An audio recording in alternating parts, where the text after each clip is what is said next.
Feynman technique to memorise, हालांकि ये पहले भी डिस्कस किए, मैंने नंबर 1 टेक्निक है ये। Feynman technique basically great physicist थे रिचर्ड फिनमैन, उन्होंने दी थी, ये साइंटिफिकली प्रूवन है। उन्होंने क्या किया था फिनमैन टेक्निक पे, जरा देखो। वो कहते थे सबसे पहले कोई टॉपिक चूज कर लो, कोई भी कर लिया, और उस टॉपिक को ना आप किसी को भी, घर पे अगर कोई बच्चा है उसको पढ़ाओ, उसको समझ में आए नहीं आए फर्क नहीं पड़ता, उसको बिठा लो और उसको पढ़ाओ।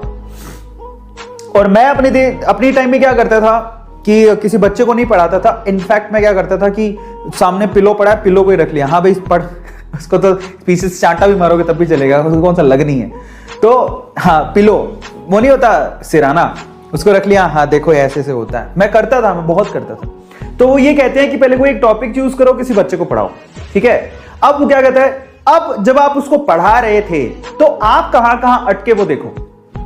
भाई कोई चीज पढ़ा रहे होते हो तो आप देखो कि आप अटके कहां।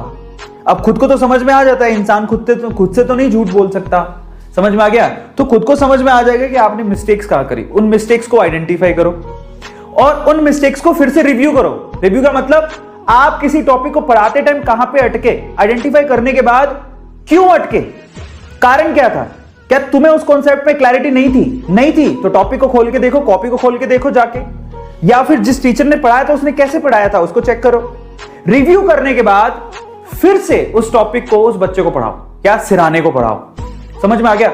जिस वक्त आप खुद सेटिस्फाई हो जाओगे कि नहीं यार अब तो मैंने जो पढ़ाया बेसिकली वो प्रॉपरली उसे भी समझ में आ गया होगा, क्योंकि मैं इस चीज को समझ पा रहा हूं, तो समझ लेना वो टॉपिक आपको अच्छे से याद हो जाएगा।